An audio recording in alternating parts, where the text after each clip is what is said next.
And joining us now, Alexandra Dagg. She is Executive Vice President and Canadian Director of Workers United. And it's good to have you in that chair. How are you? Thanks, I'm good, thanks. Nice to be here. Well, you and I go way back. Yes, we were to just our youth. misbegotten youth. We were just talking in the makeup room about probably 25 years ago I met you for the first time. You were with the International Ladies Garment Workers Union back then. That's right, I was. And it was a different world in the manufacturing sector in this province at that time. So why don't we just start back then? What were things like back then for manufacturing in this province when you and I were much, much younger? Well, when I first talked to you, we were talking about garment workers in the city of Toronto. And back 25 years ago, if you walked down Spadina Avenue in the city of Toronto, where a lot of the manufacturing was, also in the city of Hamilton, but in Toronto in particular, you'd walk down Spadina Avenue, and at lunchtime, thousands of garment workers would come out of those beautiful old historic buildings for their lunch break. And there was a huge, diverse industry in the city at that time, employing thousands and thousands of primarily women sewing garments in the city. And were they all unionized? Most of them were unionized. There was a few that were holdouts that I used to try to focus my time on trying to get them. Do you recall when you started out whether or not you felt that this is the future? Manufacturing is going to be strong, it's going to be bold, we're going to sign up lots of people and have lots of good paying jobs. Absolutely. Again, 25 years ago, we would have thought that what was happening there was just about, was going to stay, and that we would continue to negotiate better pensions and better benefits, and we continue, and that manufacturing would sort of maintain and be a key piece of Ontario's economy. And at what point did you start to think maybe this dream is starting to slip away? Yeah, when we started losing a lot of jobs in this sector was when we started talking about the free trade agreement with the United States. That was when, the opening up of free trade started being, really talked about, and we participated a lot in that debate in the free trade agreement back in 1988. This is '88 election, yeah, Mulroney second. That's right, 1988, when that really opened up trade in a different way, and this industry, the garment industry, is quite vulnerable to offshore competition because it's a very labor-intensive sector, and so that was one of the first sectors that got hit pretty hard post free trade with the U.S., and then it's been spiraling ever since. Well, '88 was the free trade agreement, and then I guess when Jean Chrétien came in 1993, it was the North American free trade agreement, including Mexico as well. Correct. Can you actually draw a direct line between the passage of those two agreements, which did increase trade dramatically among all of the countries involved, and the loss of manufacturing jobs here? Is one the cause of the other?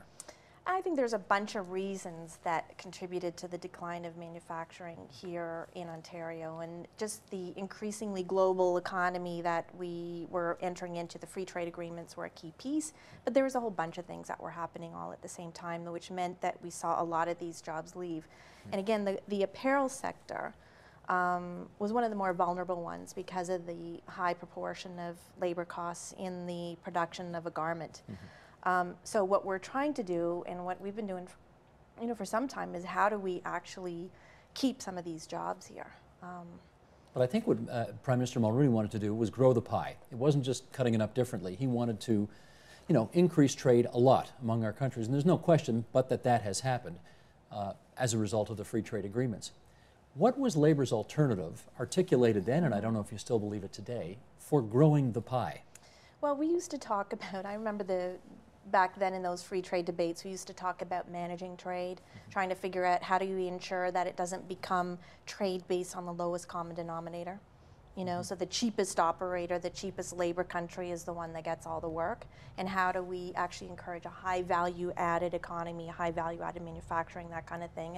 And Canada, we did pretty well for a while, and the low Canadian dollar helped us out for a number of years vis-a-vis the U.S., and a number of our companies became quite successful exporting some of their manufacturing to the U.S. In Montreal in particular, there's still a number of quite successful men's suit manufacturers exporting a lot of their production to the U.S. You still see some of that, but with the Canadian dollar at parity these days, it becomes increasingly difficult for that to occur. So the best model for you might have been, for example, the Auto Pact, which was a real managed trade arrangement between Canada and the United States. No question. Low dollar, everybody's happy. No question. And how do you protect some sort of base in Canada. See, to that ensure word protect is where you lose some people, right? No, I understand that. Except I understand that that becomes a bad word, but that's, I think, a big problem that that's a bad word, because I think manufacturing is very important to our economy. We can't have just a service-based economy, and the loss of manufacturing jobs means,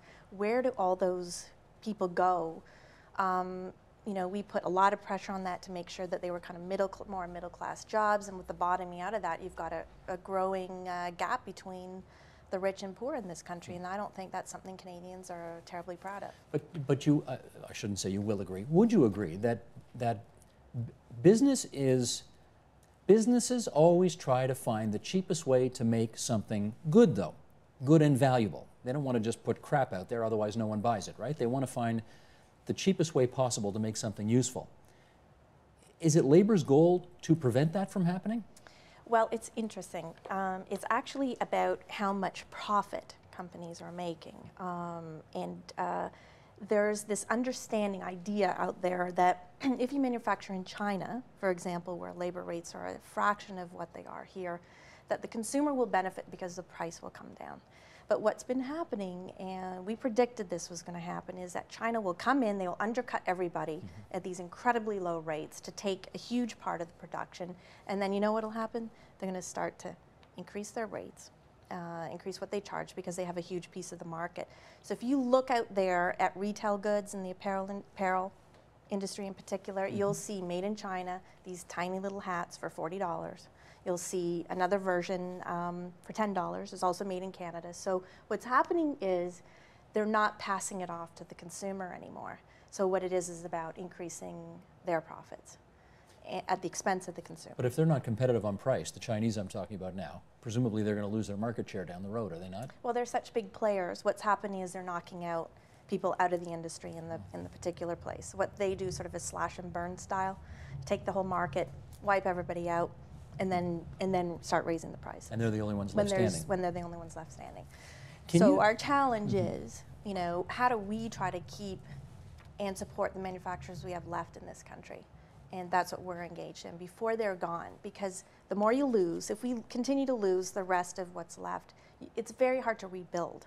Very hard to rebuild that skill set once it's gone. I do want to follow up on that, but something else just popped into my head, which was when you started to notice that these manufacturing jobs in the apparel business, the textile business, started to disappear, what was Labor's first response to try to save those jobs, protect them, whatever?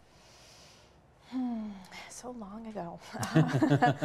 I remember I spent probably 10 years working with people losing their jobs. So we focused a lot on how to transition the workers, how to help them. These are our members. You know, negotiating severance, you know, how do we help them learn new job skills? We did a lot of stuff on that. But the acknowledgement was these jobs are probably gone and gone for good. Some of them were definitely going to go. So we did spend a lot of time trying to deal with the impact on our membership and how to assist them. And as a union, we looked at organizing in new sectors. You know, the garment industry wasn't going to be as big an employer, so we moved into other kinds of organizing. So we organized food service, hospitality, distribution, Hotel other manufacturing. Workers. Yes. So as a union, we have needed to broaden out as well, and also laundry workers as well. Was there or is there an acknowledgement that we just can't compete with offshore because they're paying their workers so little? In the global economy, it got structured in a way that even if you had workers at minimum wage here, there's no way you can compete with the wage rates in China. If that's all of it, if that's what the competitive framework is going to be, there's no way you can compete on that. Would you have wanted our government to put up tariffs against Chinese goods coming in? What we think is important is the whole discussion around Made in Canada and what that's all about. So changing the debate, going to the consumer, thinking about that, because as employees, as workers, we're also consumers, right? And if we're unemployed or if we're not making as much as we used to, then we're also buying fewer cars, we're buying fewer clothes, all those kind of things. So we're all really connected into this economy. So I think you change the debate and say, look, it's very important that we look at how do we support Made in Canada. It's an important thing. And, you know, perhaps some of it, you know, there's going to be lots of stuff that's going to be made offshore. I think it's unlikely we're going to be able to return the kind of numbers we used to have, but we need to protect some of what we have and change the debate about what this is all about. Okay, change the debate I get, but I'm not sure I heard an answer to whether you thought tariffs were a good idea. That's not sort of the area we've been talking about in terms of tariffs. It's more about going to the consumer. Let's talk about what Made in Canada is all about. Okay. Does the labor movement, Alex, have a debate within itself where the leadership says to its members, look, I know everybody wants to get the cheapest possible price for the car you buy, the clothes you buy, the shoes you buy, everything. But is there a recognition out there that every time you buy a car that's made in Korea or Japan as opposed to over here, or buy apparel that's made in China as opposed to over here, you're putting your neighbor out of work? Did they connect those dots? I think that's one of our challenges, is to try to ensure people connect the dots. I think, and that's what I'm trying to talk about. I think you just put it in a more articulate way than I did. But that's what we're talking about, is connecting the dots here so people understand how everything is, everything really is interdependent on each other. But how do you tell people not to go get the best price? Except that, again, my example on apparel is they're not passing off to the consumer the price difference from that made in China product. They're just pocketing it. They're pocketing it. Have you been able to make the case to business that having a unionized workforce is actually good for business? Yes, well, that's what we're trying to do, which is a whole new challenge. And we've worked with a number of retailers. As you know, there was a whole, let me just go back a little bit if I can. Yeah. So there was a whole debate around free trade, NAFTA. Then we got into job losses. And then we got into rising protests around sweatshops and the whole idea that you go offshore, the kind of work conditions you have are all kinds of disgusting examples. There are campaigns against Nike, there are campaigns against the Gap, there are campaigns against global retailers about their kind of offshoring and the kind of production standards that were happening. Child labor, there's been a huge amount of protests on that, and a number of retailers have learned that isn't really particularly good for their business model. And so some of them have really talked about, well, how should we do business in a different way? You see many of these global retailers now have corporate social responsibility programs, and one of the best is the Gap, and this is a company that we've been working with to try to... Who?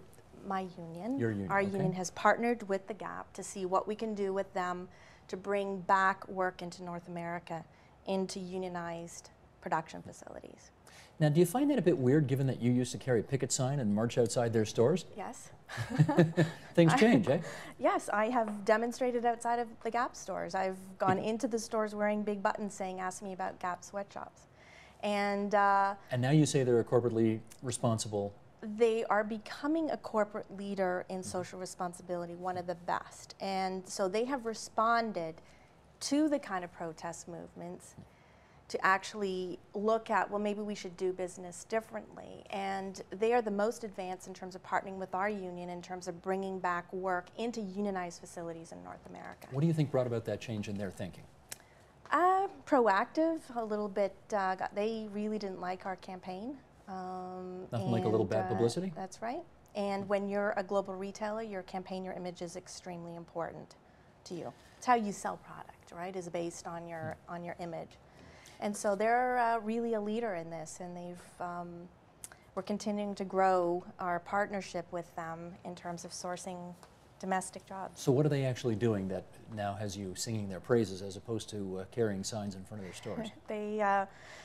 What they're doing now is, if you go into Banana Republic store anywhere in North America, and if you're a man, you like suits, you should go and look at their modern suit. That's one of their big lines in the Banana Republic. And the modern suit is made in Montreal, and it's made in a unionized factory. And it's single-handedly keeping that factory open, keeping it, continuing to manufacture, and it's feeding 300 families with a pension plan and good benefits. And they're sourcing all the modern suit line out of that one factory for all of North America. They're also manufacturing their real straight jeans that's sold at the Gap. The Gap has a new whole jean line called 1969 jeans, and the real straight jean is produced also in the province of Quebec in a unionized facility. And again, that's helping to keep about 200 jobs in a rural region in Quebec employed as well. How do they stay cost competitive, though, when they're presumably paying higher wages to the people who are making those? Okay, so how do they stay competitive? They continue to source offshore as well. They have a mix of production, and what we're trying to do is tell them to bring more of it back into North America. And there is somewhat of an advantage to producing in North America when you're close to the market, is they do a quick replenishment kind of manufacturing model, so that if you run out of size 8 jeans, real straight jeans, in a Gap store in Toronto because a whole bunch of people happen to buy it one day, they can, through the internet, replenish that item very quickly. It can be manufactured and shipped to that store very quickly. So there's some advantages for quick turnaround time to have your production located close to the North American market. I'm just wondering how that first conversation would have gone when you went to meet with the Gap folks, because of course the conventional wisdom is anybody who owns a business doesn't want a union in there. And when you went to them and said, you've got these 2 unionized plants in Quebec that, that you want to shut down, that are on the verge of shutting down because you're paying people a decent wage there, and here's how we're going to work together to keep that alive. Did they tell you to get out of your office, or what? Well, this has been a relationship that's been built over a number of years now, and we've just over the past year really expanded it. They've really made some big moves to expand it. So the Banana Republic suit is new, and we've also Gap too, though, isn't it? Yes. Gap, I'm Banana sorry, Republic. I should say that the Gap owns Banana Republic and Old Navy. And Old Navy as well. Yes, and Old Navy's Canadian Canadian T-shirts in a Toronto facility today, which is also something that we're very proud of, and have sourced ties for Banana Republic in a factory in New York for some time as well. So it's been an evolving relationship. They don't own the factories; they contract with the factories. They're owned by other people. So they're not Gap-owned production facilities. They're sourcing their goods there. So they, over the past 2 years, have really, in particular, brought much more sourcing back into North America. Is this the beginning of something? I hope so. I hope so. And so one of the things we're saying is, look, if the Gap can do this, other retailers can do that as well. And we're working with other retailers to try to encourage them to do the same thing. Can you name names? We have a relationship also with the Limited, which owns Victoria's Secret, and they and Talbot's and other lines, and they are also working with us to try to source some production with them too. We're not as advanced with them. They do some sourcing with us now, and we'd like to continue to build that relationship. One of the things we're quite proud of with our relationship with the Gap is that they agreed to sew the union label into the modern suit at the Banana Republic. So when you go in to purchase a suit, you'll also see a Workers United label in the suit. Now that's a big deal for you. Is that a big deal for anybody who buys the clothing? Well, it is definitely a big deal for us, and we would like to make it a big deal for the public as well. So if we can talk about the fact that, not only are you buying this suit that's made in Canada, but, you can be assured that the workers have decent working conditions, and through having a union means those workers have a voice at work and have collectively bargained their working conditions. So let's talk bigger picture then here. We've talked about how for the sort of last 20, 25 years, the unionized workers in the apparel business the numbers have been going down, the industry is shrinking dramatically. Do you think we're on the, golden age is maybe exaggerating here, but are we at the beginning of something here where you may have staunched the bleeding and some of these jobs can come back? I hope so. I think it's important to be optimistic. And I think so, because I think there's a greater awareness that shipping garments all over the world is not necessarily a very good model for the environment. And local production has some advantages in terms of quick sourcing, but also a smaller environmental footprint. And I think given how fast information travels and how everyone works in lives in such a global world nowadays, that I think there's a sort of a return to this idea of, there's a lot about local food. We're trying to talk about local garment production, that there's something about that. But that is the knock on unions, right? The knock on unions, and whether it's in a car factory or a television studio for that matter, is that the workplace rules that are negotiated are so cumbersome in a 21st century workplace as to be, as to render you uncompetitive and don't make sense anymore. See, I don't think that's true. I'm sure you don't, but you're going to tell me why it's wrong. I don't think that's true at all, right? I think that is a knock on us, and maybe there are certain examples of that out there. But look, unions also understand. I watch thousands of our members lose their jobs, and we need to figure out how to be proactive and ensure good, decent working conditions that can be sustainable here in Canada or in the United States or whatever we're working. And there's certain, but we need to ensure that a decent standard of living, that there's pensions and benefits, and that people can work in these factories and be able to send their kids to school, which is what it's all about, and make a better life for their kids, which is all what we're all about. Oh, I hear you. And you guys have had great success in the public service, to be sure. I mean, much of the public service is unionized. But what is it in the private sector? Is it 8%? 8% of the jobs in the private sector are unionized nowadays? I don't know the current number, to be honest. Probably, if I'm off, I'm not off by much.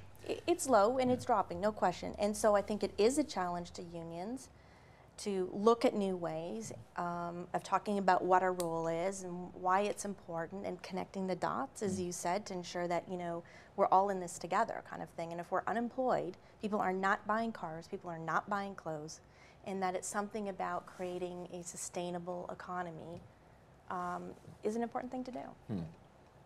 So if we were to have this conversation 25 years in the future, another 25 years in our from wheelchairs, speak for yourself. What's the lay of the land going to be like then? It's a good question. It's a really good question. I think, our worlds are changing so fast. It's really hard to imagine what it's going to be like in 25 years. But I don't know. I haven't really thought that far ahead. I'm trying to think about the next 5 years, right? To really think about how do we keep a manufacturing base here in this country. And I'm really proud of some of the work we're trying to do, and hopefully we can encourage some other people to do that. I know you want to be optimistic. Do you have to be realistic as well? Yes, but I think I think we are realistic. Again, we've watched we've watched thousands of people lose their jobs, and we watch it every day. I go and talk to people about what's happening when they lose their job, and that's a hard thing to do. But it's pretty exciting when you go into one of these factories who's producing for the Gap today and watch all these people sitting in these modern factories right in the heart of Canada, making a living and sending their kids to school and doing all the things we care about.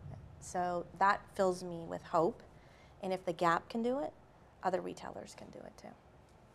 Alex, good to see you again. Thanks Me so much too. for coming into TVO tonight. Appreciate it. Me too. Thanks.